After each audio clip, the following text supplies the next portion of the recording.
I'm Tabby. And I'm Caitlin, and today is our first poetry corner on the podcast. And in honor of Robert Frost's birthday, great literary poet Robert Frost, we will be reading and analyzing some of his work.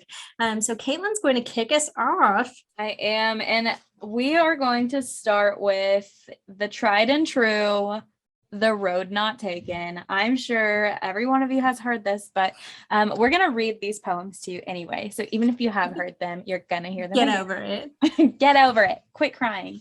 Okay. The Road Not Taken by Robert Frost. Two roads diverged in a yellow wood, and sorry I could not travel both and be one traveler, long I stood, and looked down one as far as I could to where it bent in the undergrowth. Then took the other as just as fair, and having perhaps the better claim, because it was grassy and wanted wear. Though as for that the passing there had worn them really about the same. And both that morning equally lay, and leaves no step had trodden black. Oh, I kept the first for another day. Yet knowing how way leads on to way, I doubted if I should ever come back. I shall be telling this with a sigh, somewhere ages and ages hence. Two roads diverged in a wood, and I took the one less traveled by, and that has made all the difference. So my overall thoughts, I like it, but it's certainly not my favorite of his work. I think it's fun. Like on the surface level, it seems so serious, but It's actually like the entire thing is just a joke. He literally wrote this poem because he had a friend who was a fellow poet named Edward Thomas, who was known for being super indecisive. And so Robert Frost wrote this poem for that friend. And it's like, whenever you read it back, you realize, oh, like he's just pulling our leg here. Right. So the poem itself, the structure is 4 stanzas. It's 5 lines each. And this poem does have a rhyming scheme. So it's A, B, A, A, B. So the first, third, and fourth line rhyme, and then the second and fifth. And it is written in iambic tetrameter. He actually was quoted as saying, I was looking into him a little bit. He was quoted as saying, there's only 2 types of meter, strict and loose iambic. And I think that is so evident in his poems, because in all of his poems. Yeah, it's either like the most like textbook like iambic meter, or it's like you can hear it in there, but it's, a little bit more lenient. And for those of you who aren't as familiar with those terms, iambic is just it has to do with the emphasis. So it's written and it sounds kind of like da-dum, da-dum, da-dum. It's like the emphasis is on the second syllable. So that's all that means. So just to summarize the poem, there's a speaker walking through the forest, and they arrive at the fork in the road. They look down one path and they're straining to see as far down it as they can, but it kind of bends out of sight. And they look at the other path and they're like, well, that's just as good. And like, maybe it's been walked on a little bit less. So I think I'm going to pick that one. And they just kind of impulsively pick that. Once they're walking down the second path, though, they're like trying to justify their choice. They're like, yeah, so like really they were worn about the same. Both of them were covered in leaves. So like, this is, I'll just walk the other one a different day. And they're like, oh, but I guess, that probably won't work out because I probably won't ever be back here again. Then at the end, they kind of imagine that they're telling this story in the future, and they're making it sound a lot more dramatic than it really was. They're like, I took the road less traveled by, and that's made all the difference. Even though earlier they claimed that like either road would be equally as good, and they can't actually know like if any difference would have been made because they won't ever be back to take the other road. So the entire poem's just kind of a back and forth about how we kind of turn our little choices into big dramatic deals. The entire poem's a metaphor, I would say, for the choices that we make in life. And then I would say that the 2 paths since one is considered to be the one that's less traveled, it's the more conventional choice versus the less conventional choice. And so the speaker of this poem is convinced that they're taking the less conventional path. The poem, Robert Frost just like fucks with everybody. Yeah, he's like, yeah, this actually doesn't mean anything, but he's like, a little goofy boy for sure. He's also got, that irony kind of coming full circle at the end. So the entire poem, the speaker is like, well, maybe I should pick that one, but maybe that one. I don't know. I'm going for it. I'm just going to pick this one. So they start walking down the path and they're like, was this the right choice? I think it was the right choice. And then at the end, all of a sudden they're like, oh yeah, it was absolutely the right choice. And like, it has made all the difference in my life. And so it's just making fun of people. I won't lie. somebody would have said the same thing if they had chosen the other one. So Yeah. like, just like nothing matters Yeah, we're always trying to make ourselves feel better in retrospect about our choices. And even if we know that like, oh, absolutely, I fucked up, we're like, but you know what? It was good for me because it built character. And we've got all these like excuses why the choices that we made ended up being the right ones. it's funny because like, and we'll touch on some more of his poems here in a little bit, but it's funny to me that he just loves to play on like the folly of like humankind and how he like knows like we're such just like flawed people and like we're gonna make the wrong choice anyway. And I like that he's serious about it, but he's not like he's making fun of people because he's like, no, everyone's a fool. Yeah. So I chose Fire and Ice by Robert Frost. It is a short little thing, which I liked. It's got a crazy pattern to it though. So it starts with, some say the world will end in fire, some say in ice. From what I've tasted of desire, I hold with those who favor fire. But if it had to perish twice, I think I know enough of hate to say that for destruction, ice is also great and would suffice. I love that. So the overall like thoughts on this, there's a lot to unpack in just like a short little bit. There's only 9 lines. There's a rhyming scheme. It is iambic pentameter, but it's also iambic diameter. It has both in there. And the format is freaking wild. I actually had to look it up because I was just like, I can't even decide like what this is supposed to be. It is ABA, ABC, BCB. And so it's supposed to give like, I think kind of just like a reckless like vibe to it. Almost like you're not 100% sure how it's supposed to be like delivered. So kind of reads like stream of consciousness. Yeah, like he's like actively thinking this and just like writing it down or like having an actual conversation with somebody, which I think is cool because this poem was written right after World War II broke out.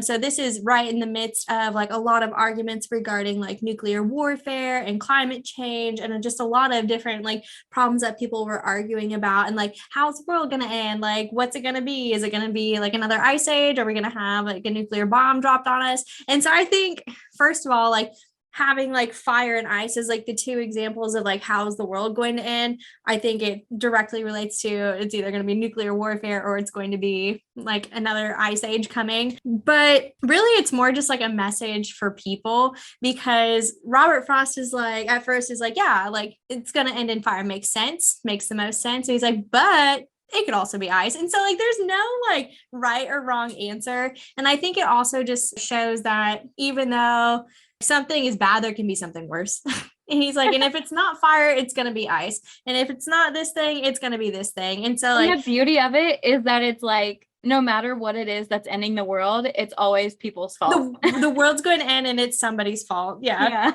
Like people are focusing too much on how the world is going to end and not the fact that the world is ending. Yeah.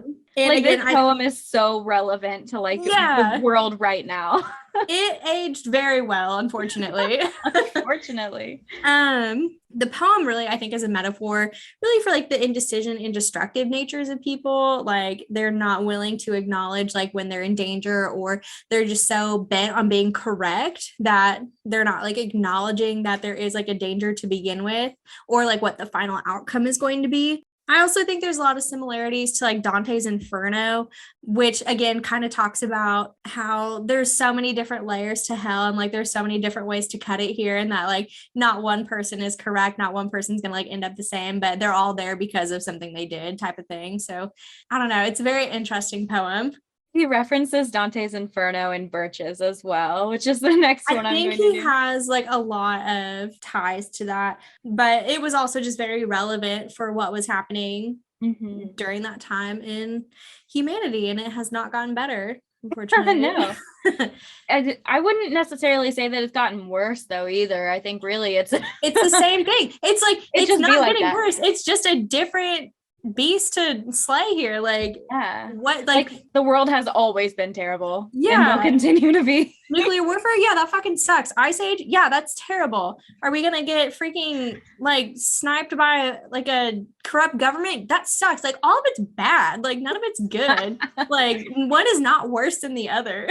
Yeah, like honestly, you know, and these are the kind of things that used to like send me spiraling, but really it's just like who cares?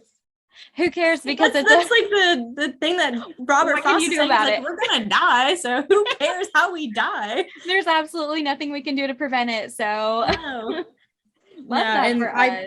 I think it's a super funny poem because he's just like, oh my God, yeah, like could be this or could be this. And actually he's just like, you dumb asshole. Like yeah, his coping mechanism is most definitely humor.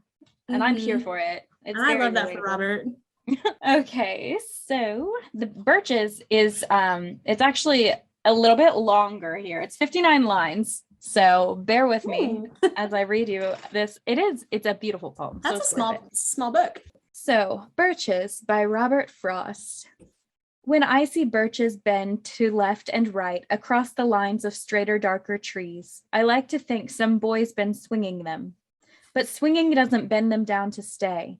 Ice storms do that. Often you must have seen them, loaded with ice a sunny winter morning after a rain. They click upon themselves as the breeze rises and turn many-colored as the stir cracks and crazes their enamel. Soon the sun's warmth makes them shed crystal shells, shattering and avalanching on the snow crust. Such heaps of broken glass to sweep away, you'd think the inner dome of heaven had fallen. They are dragged to the withered bracken by the load, and they seem not to break. Though once they are bowed so low for long, they never right themselves. You may see their trunks arching in the woods years afterwards, trailing their leaves on the ground like girls on hands and knees that throw their hair before them over their heads to dry in the sun. But I was going to say when truth broke in, with all her matter-of-fact about the ice storm, now am I free to be poetical? I should prefer to have some boy bend them as he went out and in to fetch the cows. Some boy too far from town to learn baseball, whose only play was what he found himself, summer or winter, and could play alone. One by one, he subdued his father's trees by writing them down over and over again until he took the stiffness out of them, and not one but hung limp. Not one was left for him to conquer. He learned all there was to learn about not launching out too soon and so not carrying the tree away clear to the ground. He always kept his poise to the top branches, climbing carefully with the same pains you use to fill a cup up to the brim and even above the brim. Then he flung outward, feet first, with a swish, kicking his way down through the air to the ground. So was I once myself a swinger of birches, and so I dream of going back to be. It's when I'm weary of considerations and life is too much like a pathless wood where your face burns and tickles with the cobwebs broken across it and one eye is weeping from a twig's having lashed across it open. I'd like to get away from earth for a while and then come back to it to begin over. May no fate willfully misunderstand me and half grant what I wish and snatch me away not to return. Earth's the right place for love. I don't know where it's likely to go better. I'd like to go by climbing a birch tree and climb black branches up a snow-white trunk toward heaven till the tree could bear no more, but dipped its top and set me down again. That would be good both going and coming back. One could do worse than be a swinger of birches. Oh my goodness. It is a lengthy boy. The summary of this one is that the speaker sees bent over birch trees and immediately they're imagining like, oh, they're bent over like that because a boy was swinging from the branches and having a blast and they just kind of stayed bent. And then he's like, well, but obviously they wouldn't stay bent like that. So what really happened is that there was an ice storm and the weight of the ice caused the trees to be bent so long that they stayed that way. But even though they know the true cause of what has bent the birches, they prefer to imagine it's from the boy swinging them. So he's like, get out of here with that truth. I don't like that. So the speaker becomes nostalgic, presumably for their own boyhood when he would swing the birch trees. And then now that they're older, they confess to wanting to go back to those simpler days of childhood, swinging from the birches to leave Earth and then come back again to start over. So it's very much a poem about nostalgia and preferring to live kind of in your own version of the world, your romanticized imaginary version. Overall thoughts about this poem. We did that in 59 lines only. 59 lines only. Would you believe it? This poem is my shit. Like, I read this for the first time actually yesterday. I had never read this one before. I love it. I love poems with nature imagery, first of all. Freaking love trees. Just as a symbol love and trees. Like in general. Freaking love trees. I'm a tree hugger. And so this poem, it just like, it really spoke to me personally. Just loved it. And this poem, like I said, it's 59 lines, is blank verse. So there's no rhyming. And I kind of prefer that because it reads a little more like a story. I like that every once in a while. Iambic pentameter, but it's pretty loose. It's a pretty loose iambic. And I like that too because it feels more conversational. Okay, so something that I really like and really stood out to me, especially when you read it out loud, he uses sound devices throughout the poem, but my favorite is when he's describing the ice cracking, he uses a bunch of C's and S's and SH's. I love that. Yeah, so let me just kind of read this a little bit again. So, as the stir cracks and crazes their enamel, soon the sun's warmth makes them shed crystal shells, shattering and avalanching on the snow crust. Like, it just, is like, yeah. I love that. He also kind of softens up the sounds at the end whenever it gets a little bit softer. And he's like, I'd like to go by climbing a birch tree and climb black branches up a snow white trunk toward heaven till the tree could bear no more. It's a lot more of like open vowel sounds. So he kind of like uses those sound devices to set the scene for what's going on. Some lines that I just loved and I feel like need more attention. Can we get a little more commotion for the line? If we could, please. Thank you. The simile about birches being just like hunched over with their head flipped upside down with their hair down. I was like, that is so specific. I know. You can see exactly what he's like describing. I love that the trees being described as girls on their hands and knees. I also loved the description of when the ice is shattered and on the ground. He said, you'd think the inner dome of heaven had fallen. And I don't know exactly what that reference is, but he has so many just like religious, he doesn't mean for it to be like a religious experience type thing. Like he wants to like I think almost convey like the purity of it, but not like it's not meant to be religious though. Like the holiness and sanctity of nature itself. Another line that I love, but it feels kind of out of place, and I think that's why I love it even more, is when he's talking about like leaving Earth and returning. He says, Earth's the right place for love. I don't know where it's likely to go better. But it's just interesting to me because he hasn't been talking about being in love with anyone or loving anything. But I do think, I mean, not only is that just a beautiful line, but I love how it kind of like just slips in there and kind of, stutters the poem a little bit. He's like, Earth is the place for love. On top of that, he may not even be talking about like romantic love, because at this point in time, he is, really throwing it back to his childhood, to things that like made him happy, to things that he really connected with. And so I think in that situation too, like it's really up to the reader to kind of figure out like what type of love he's talking about, because at that point in time, you're also nostalgic and you're also thinking back to a simpler time. And so it's really up for interpretation there. Yeah. And it very well could be about like more of like the love of his parents and immediate family. But it's funny though, because when he's describing the boy, their childhood, he kind of just talks about this little boy playing all by himself in the woods. And so maybe it's more just the love of nature itself, but like the safety he felt there. And like feeling kind of nurtured by the trees instead of maybe by his family. Love that. Yeah, so it starts by the speaker kind of describing a young boy escaping reality by finding peace and joy among the birch trees, and then we come to the we're assuming the speaker is older than a boy.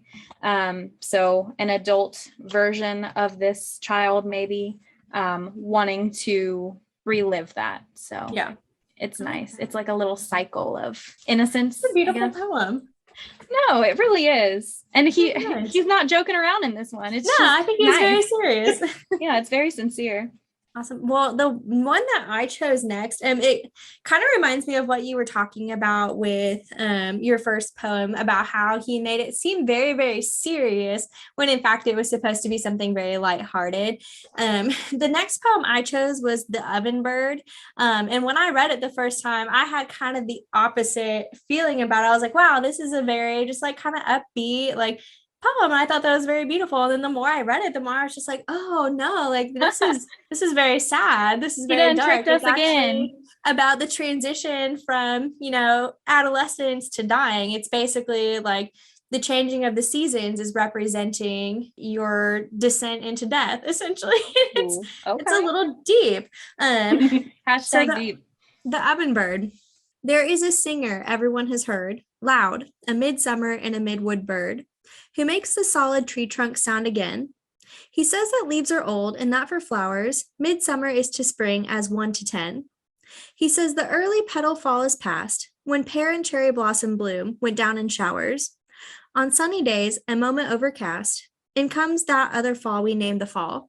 He says the highway dust is over all, the bird would cease and be as other birds, but that he knows in singing not to sing. The question that he frames is in all but words, is what to make of a diminished thing.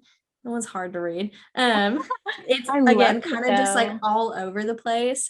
He writes it very specifically because, again, it is supposed to invoke like a certain emotion because you are at a certain point in your life in basically each stanza. So when we start off with the beginning, there's a singer everyone has heard, loud, a midsummer midwood bird. It makes me think of a child being brought into the world, a loud screaming child. And that's supposed to like kind of kick off the transition from winter into the springtime months. And so as the leaves are growing old, and that for flowers, midsummer is a spring as 1 to 10, we are transitioning into the bloom of life, into adolescence, and like the growing of the child. And so basically the whole poem, we just kind of continue to see like that development of the person. In this case, I think it's a turkey. I think the bird we're talking about is a turkey. I'm assuming it's a turkey. That's what goes in the oven usually. Yeah, right. But I think that it's kind of meant to make the reader come to terms with the fact, again, that you're going to die, because Robert Frost really likes to make everyone remember that like nothing is permanent in this life, like the seasons, like the turkey itself, nothing is permanent. This is a traditional sonnet. So it's 14 lines, iambic pentameter, rhyming scheme, pretty straightforward, except for the rhyming scheme itself. It's very, very different, similar to like Fire and Ice. Like it's kind of hard to follow at first. I didn't write down like what the style was, but it does focus very heavily on like the stress of certain words and like the softening of others. And so I don't think I really did it justice, but especially when it's saying on sunny days, a moment overcast, and comes that other fall we name the fall. he uses a lot of enjambment in his poems. I don't know if you really noticed that, but He does. like a ton of enjambment. And so I love the double meaning of so many of his lines, and especially where he says the birds would cease and be as other birds, but that he knows in singing not to sing. And so that is like the closing of like the turkey's life. So we're like at the end of fall where, you know, traditionally people go out and start hunting turkeys and everything. And so he starts off as this very loud but like proud creature, and nothing really bothers him because he's young and untouchable, and that's how most children are. And so as he gets older and the seasons come to a close, he gets quieter, and he knows that by, you know, being proudful, being loud, it's going to be his eventual demise. And so it's just very dark. It is, like, when you think of it literally, like, yeah, but it also, I think, has like a beauty to it. Like, I mean, Like it is what that it is is. nature's, yeah. Yeah, like the circle of life, Right. but it is sometimes like uncomfortable to bring Yeah. attention to that. But yeah, I appreciate the way that poets do it, because Mhm. at least it sounds pretty when we're talking Yeah, about and the you fact we're still gonna have die. like the direct ties to nature. And I think that's what makes it like a little less harsh of a blow, is because he is comparing it to like the natural progression of the seasons. He's like, yeah, everyone has like a different season of life, and some come sooner, some come later. Like the other birds, like their times may be different than what the turkeys is going to be. Yeah. And I think that's really, really nice. There are, again, some, I think, religious like associations whenever they are talking about the fall that is the fall. He was referencing like Adam and Eve, like the fall of humanity, the fall of like man and woman themselves. And so Could I even be think the fall of like Lucifer. exactly. And Yeah. so really, again, like I don't think he's trying to necessarily point fingers or anything, but saying like everyone has their eventual fall, they eventually have their own Yeah. like demise, whether that Yeah. be natural or, you know, brought on by themselves type of thing. So Yeah, yeah, there's a and I lot don't of, think he doesn't necessarily mean that it's a bad thing. It's yeah, just could be a like, good thing. yeah, it's just that's everyone has What happens that next? time in their life. The last two lines of it's really cool too. He says the question that he frames in all but words is what to make of a diminished thing. Basically, I think he's saying like what happens at the end of life is like up for your interpret, like it's up for you to decide like what happens when you die, or like how you live the end of your life, how you bring it to fruition. Yeah. Yeah, so I think it's a neat little poem. It is a neat poem. I haven't read a lot of his works, so that one was new to me as well, and I Mhm. like it a lot. I chose it at random and it ended up being one of my favorites. I love that. And I know that a lot of his poems are nature centric. So, because you Mm-hmm. had mentioned like he brought up nature again, I think he has a lot of nature imagery throughout his work. I think it's just because, like, I mean, obviously, human beings, we are part of like the natural revolution of what everything is. And so, like, there are so many like allusions you can draw to nature as opposed to like humanity, and it Yeah, makes sense. absolutely. Because obviously we are natural beings. Like, Right. even though we like to pretend that we're not. Exactly. And I think that's what he's trying to point out, is that even like as much as we want to pretend like we're above it, like we're not. Yeah, we want to pretend that we're separate from this, but Mm-hmm. we're not. Robert said no. Robert says, you're an animal. You're actually a turkey. So gobble We're gobble, all bitch. turkeys, if you didn't know. One other thing I just wanted to define, just because I feel like we talked about it really quick, but maybe there are some people who haven't heard the term, is enjambment. Hmm. So since you're the one who pointed it out, would you like to kind of give a definition of what enjambment means? Yeah, so Jammin's one of my favorite literary devices. Same. Basically, it's like when you have a line and the line kind of, it could end, but it could also pick up in the next line. So Caitlin, when we were in high school, gave a really great example of what enjambment is to our entire class. So if you've never heard the song Caribou Lou by Tech Nine, one of the lines in it is make baby girl come out of her shell. And that's enjambment, Yeah. because it could end at the first one, but it could also be two whole sentences. So Yeah, and they very clearly emphasize that in the song if you haven't listened to it. In a poem, it's obvious on paper because it will literally stop in the middle of that line and go on to the next line. So it will be written into parts So without like punctuation usually. in Fire and Ice, like one of the examples of it is I think I know enough of hate to say that for Destruction Ice. So it could have ended, I think I know enough of hate. But then it can also be combined with that next line. Yeah. And I think if you really want to like find a good example of enjambment, check out like any of Margaret Atwood's poems, because she frequently uses them and they're usually pretty obvious too. Poetry, obviously, super subjective. So if you guys have any differing opinions about any of the poems that we read today, like let us know. Email us because we'd love to hear your interpretations. And feel free to email us. What is your favorite Robert Frost poem? Our email is thesisterswarden@gmail.com. Or if you have some ideas for like future poets that you'd like to hear, we are going to try to do poetry corners pretty frequently if we can. We love shining some light on some poets. So yeah, send them on over to us. Tune in next week. We are going to be wrapping up A Court of Thorns and Roses, the ACOTAR series. Thank you all for sticking with us as we get through this series. It's one of our favorites, so we're super, super excited to be wrapping that up with you. So go ahead, if you haven't started already, get started on reading it. It is thick. It is a thick book. And I won't lie to you, at the time that we are recording this episode, I have not started it yet. So I've got to catch up. So yeah, tune in next week. And as always, let's get lit.